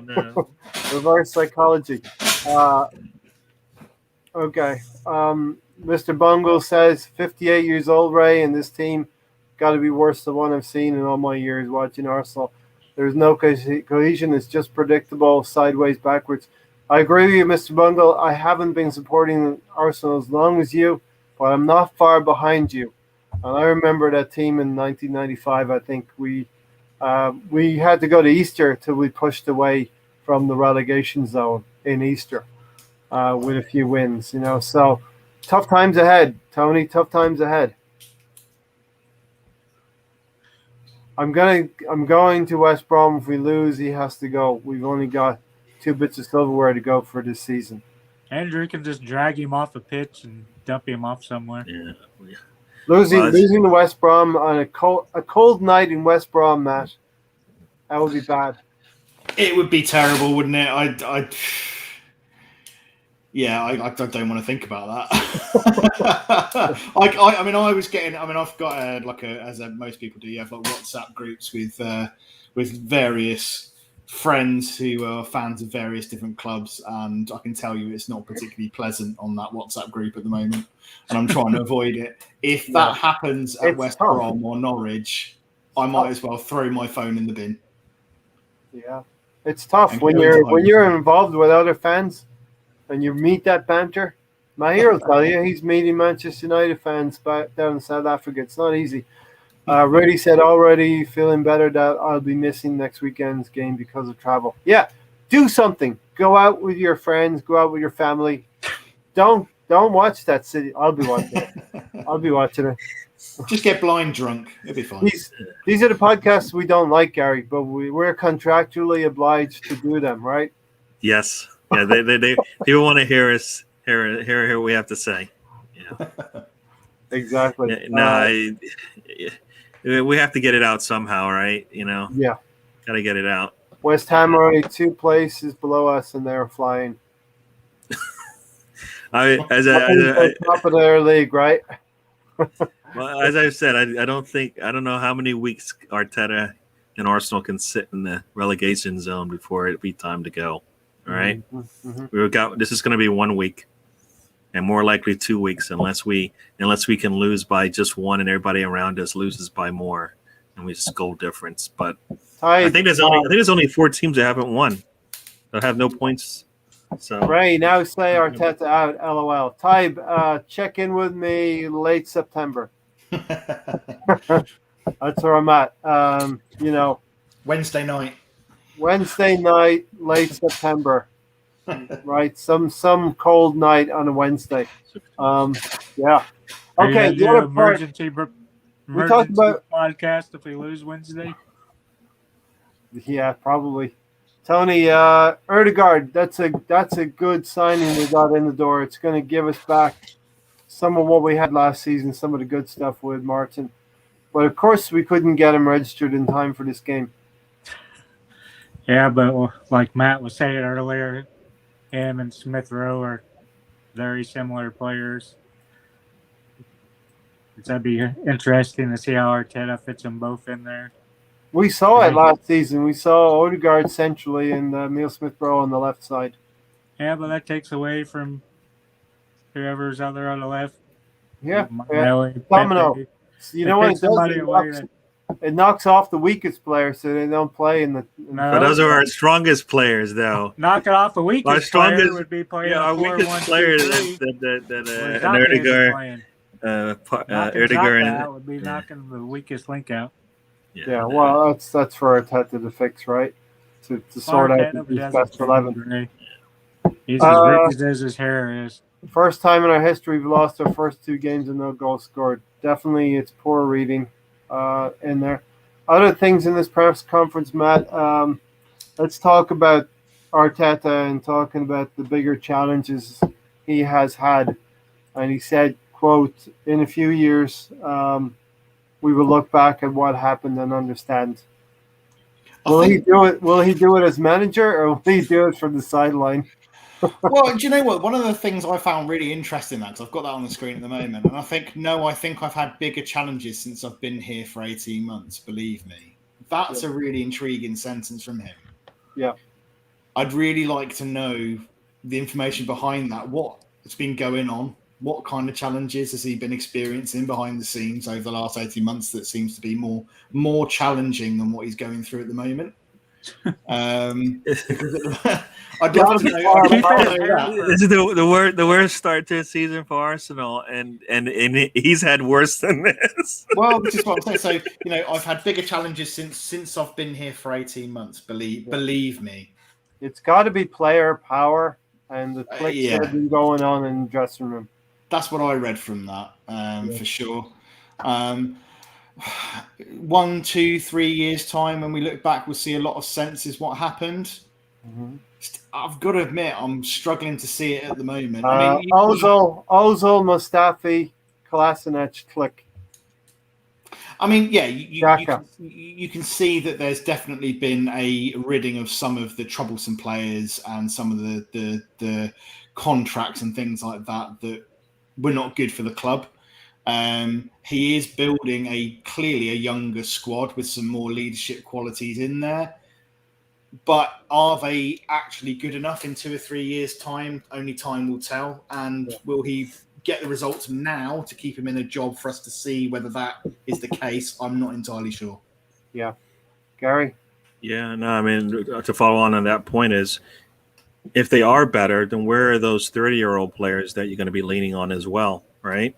We don't have them either that are going to be around, right? Because those 30-year-old players are just going to be just Partey probably, and that's it. Everybody else, Leno will be gone by then, most likely, right? He's in that age group that'll be in their 30s. Pepe I don't know if Pepe will last the way we're going, because we can easily, I think, fill in those spots up top with young players that could do essentially what he does right now. You know, he did really. I think he actually played okay. He played good today, I believe. I just, we needed to score to make it worth his while for all the things that he was doing, right? There were a couple of times you see him out there and you're like, oh, that looks good, and nothing came to it, So I think in that respects we need more. The only way he's going to be able to show us is with some stats, right? He needs to pad his stats, because we're expecting that's the only way we're going to see any improvement in his game. So yeah, no, I think I went off a tangent there, but yeah, I don't know where. Shout out to Bargov, and Andrew said he doesn't ever react to obvious problems on the pitch during games. He's too stubborn to break from his plan, which is not working. Yeah, I mean the Does tyranny. he have a plan? Because he's that whole out things. I don't think he has a plan. Yeah, that tyranny side needed to be fixed after the first goal, and he didn't fix it, and it was still a problem, right? Mari should have been fixed after the first goal, right? I mean, all these things should have been fixed right then. The information needed to be communicated out there. Mari do something different, right? He didn't change, and it didn't look good. Same thing with that left side of the pitch, right? Why is Tierney out there getting by himself? Somebody needs to come back and support him. Isn't that Xhaka's job? He's the captain, right? And he's the one of the culprits of the problem, right? Tierney's off there by himself, and he's getting no help from that side of the pitch. I mean, it's all right. What I keep doing, Tony, is taking examples from other teams and applying it to Arsenal. West Ham lost their first 2 games last season. They got their season back in shape. I'm put it to you, we can have a West Ham season this year. Nope.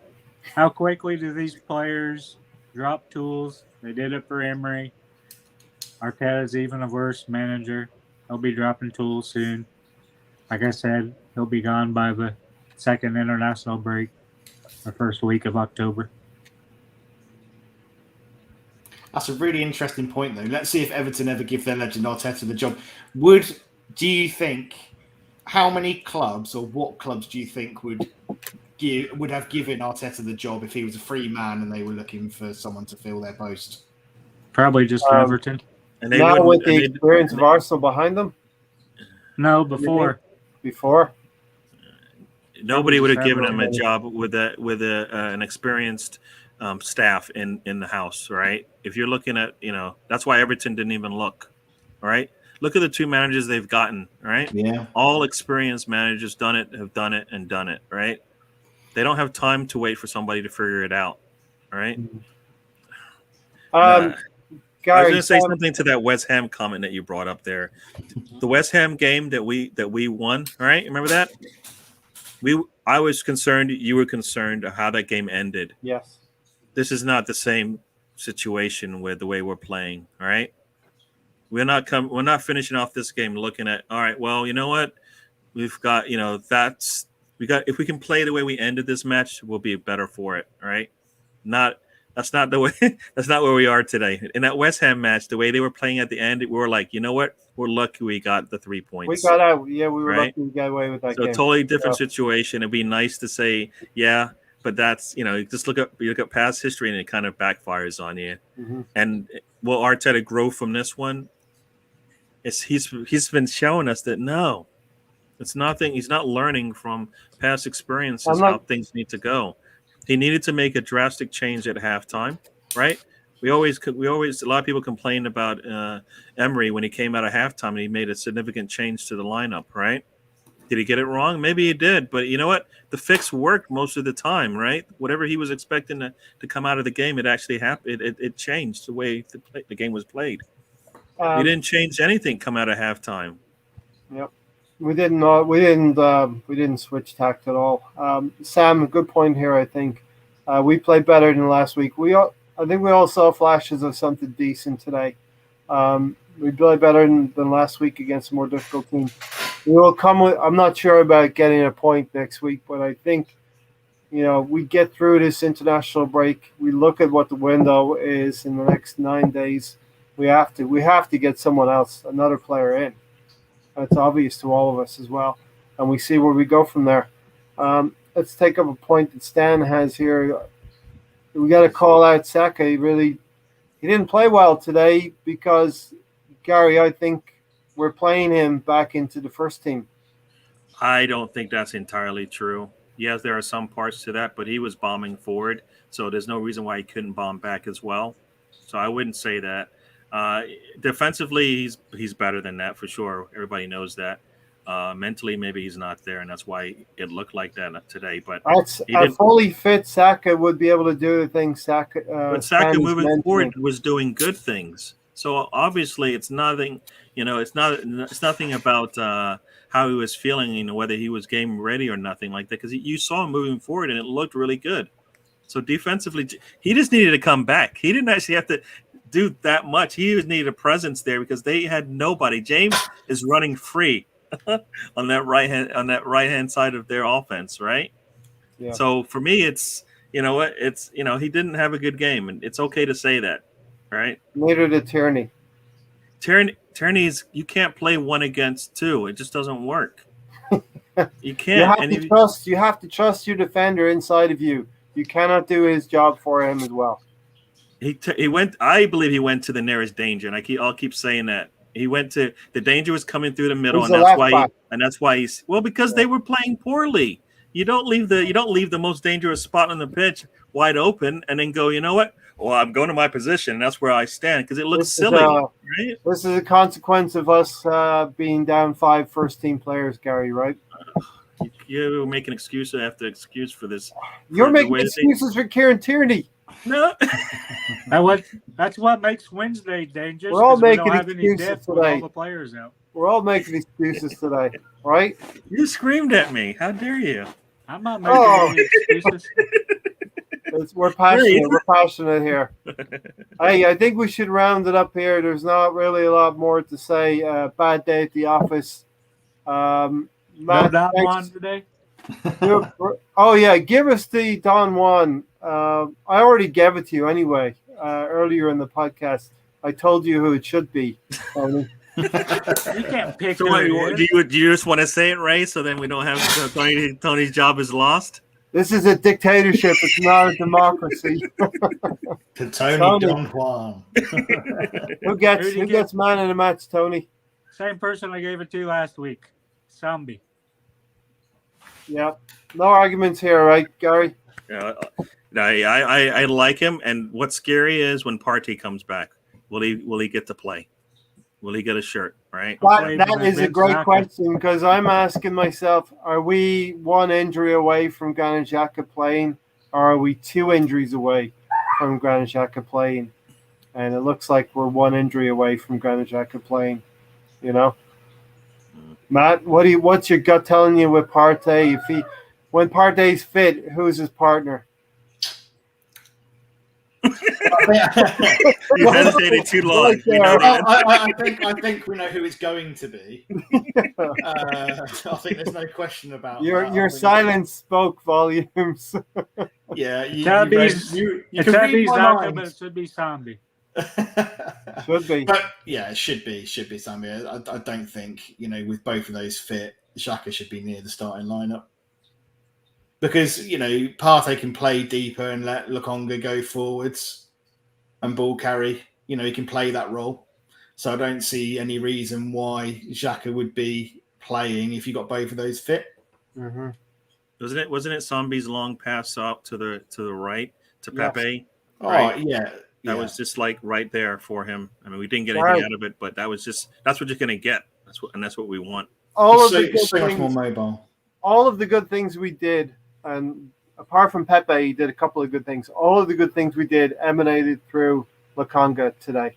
So Gunnar Lands agrees then, but Arteta should have subbed him earlier. He's not match fit. And like I said, Gary, you weren't here at the beginning.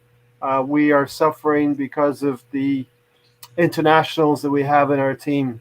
Because we're becoming we have better individuals on our team. They have to go on international duty, and the club is suffering because of that. But you know what? He's trying to get his fitness back. Yeah, but Milsroof Road didn't go away, and he looked knackered as well.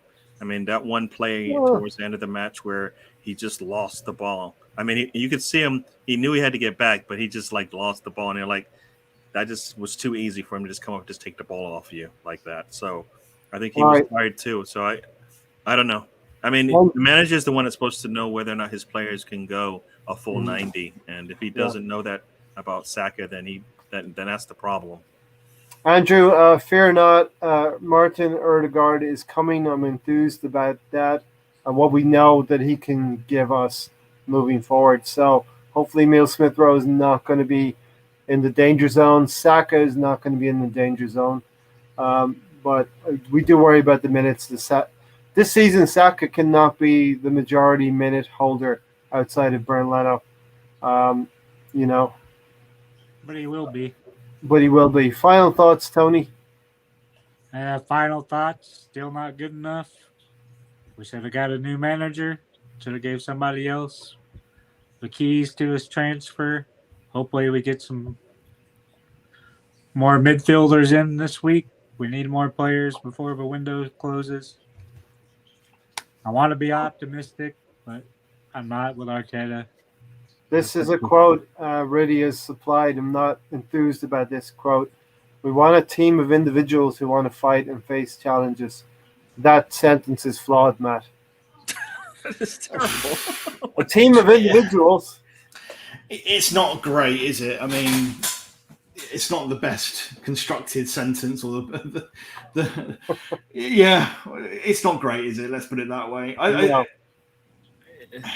He wants them to do all the fighting for him and take the heat off him, which arguably they should be doing a bit more because they haven't played to the best of their potential. But at the same time, they are, I think, a little bit limited somewhat by him to some degree. So I think it's a bit of both. Matt, do we limp on to Wednesday night against West Brom, or do we go into it where chest puffed out, where the Arsenal? We got to go there and boss that game. We should have confidence going into that game because why shouldn't we? Historically, results-wise, we would expect to beat them and do so fairly comfortably. I think in reality, every time you lose and all of the negative stuff around the club, it's going to have that negative psychological impact on the team. So even when you go and face so-called easier opponents, you're not going to be as confident or as cocksure of yourself as you might be. So I don't think we'll be going there with chest puffed out and thinking we're going to steamroller them. I think Arteta will be very much, we need to get this result. You need to focus and go there and really play well because a lot's on the line. If he loses that game, a lot of more questions. Yeah, even more questions than today. And even more Lego binary will be needed. Bargav said our season starts at Burnley, sadly. We actually have Norwich before that, Bargav. So September 11th, I think it is that weekend. But we want to be in the Cup as well. Come Wednesday night as well, we want to still be in the Cup. No Ray, the club is suffering from proper leadership, not because the players are internationals. All clubs have that problem. Yeah.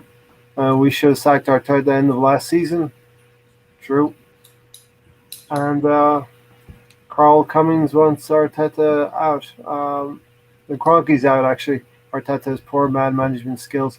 Gary, you were here late to the party, but you get the last word, Gary. Yeah, no. Hopefully the season doesn't start till Burnley, because that would mean we've gone what four games into the Premier League season. So Norwich, we should be able to win that. We should be able to win West Brom. So that should be at least 2 wins going into the Burnley match.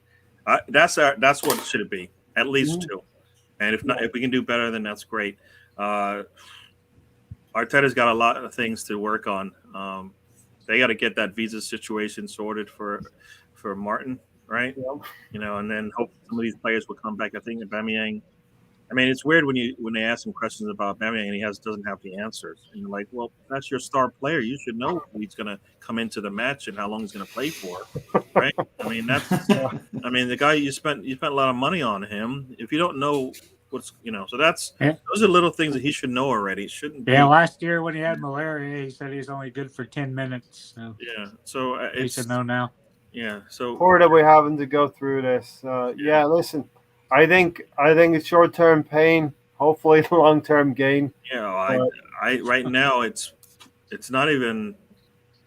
He has to do some miraculous changes in the way that he manages this team, and I just don't see it happening. There are things that we're expecting to see happen. He's shown us already where he's what he's going to do, and Brady said Arteta's quotes are proper wind-up material. Vargas put something interesting in there. Something crazy could happen in 9 days. A lot can happen in 9 days. But something crazy could happen. I saw one part of the match where Arteta's walking back. The camera's on Aubameyang. There was no real eye contact there, Matt, when the manager's walking back. Let me finish my thing. That's what I do. I do that best. Every time I try to you cut me off, Gary. And then you're like, all right, Gary, I know more from you. Now, go ahead. You have a eulogy like I just want to say my piece, because now I lost my train of thought. So what was the question? Did a eulogy the other day. Go ahead. Matt, your turn. I don't even know what the question was. All I heard was Mikel Arteta walking towards a tunnel, and there was no eye contact. No, I'm the captain. You're the manager. There's no relationship there from what I can see. The thing is, there's been so many rumours over the last couple of weeks, especially with the illness side of things. People have been citing, that Aubameyang and Lacazette have fallen out, that Arteta's had issues with the squad. Aubameyang, let's face it, isn't. I think he's a jump. Let's just get down the tunnel and run away kind of player. He's not. I don't want to face the media. I don't want to face any questions. I don't want to be put on a podium to talk. I just want to get out of here. So I think that's a lot of it. I just don't think he wants to stand up and be counted. He's not that kind of player, and we've all questioned him from a captain point of view. He's not he's not someone who fits that bill, does he? Completely. Yeah. Okay. Thanks, Matt. I did warn you it could be hurtful today, but I'm glad that you came on with us today to share the pain of it. It's been it'd be weird to say it's been a pleasure when it's been painful, wouldn't it, really? I don't know what that'd say about me, to be honest. It's been a pleasure hanging out with us, right? It's been a pleasure hanging out in the Arsenal fan circle, right? Oh, and do you know what? And especially when I've got these red lights in the office, it kind of makes it look a bit dodgy from the outside. So, yeah, if I'm saying I get pleasure from pain, that's probably not going to go down too well.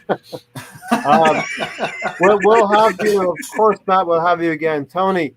Thank you. I was asked if the assembled was sick today because he hadn't redacted any of it. He hasn't redacted anything, no. But now he's done it, so I guess he's feeling himself. I do like this. If Arteta is lucky spitting image isn't still on, is he definitely have a character called Mr. Indifference, Yeah, but that's one he just redacted, so he's back to being his little shy. Back to being the assemble that we know and love. Listen. Much love to everyone who's come in and watched the podcast. It's we're contractually obliged to be here, and hopefully you're getting something out of it. Shared pain, something like that. You still owe me a minute, Ray. I owe you a minute. We'll catch you on the next one. We'll get. There will be another podcast. There will be more minutes for you. We have to limit your minutes this season, Tony. Ramsdale and Martin in the next match, right? So some minutes for both of them. As Rady says, cheers, guys, on to the next one. So, hopefully West Brom, we got to go get that one. Hopefully. Matt has his very own red light district, and Mahir's got his own. From the International Space Station, you can look down and they see the lights blinking. They know Matt's open for business. Absolutely, yeah. I'm not cheap either. Mahir's got his own blue light as well. So listen, thanks for watching, everyone. We'll catch you on the next one. Come on, you Gunners, go get that win in the cup. It is only West Brom, and we are only 2 points ahead of them. I don't know what that really means. Keep talking for 5 more seconds.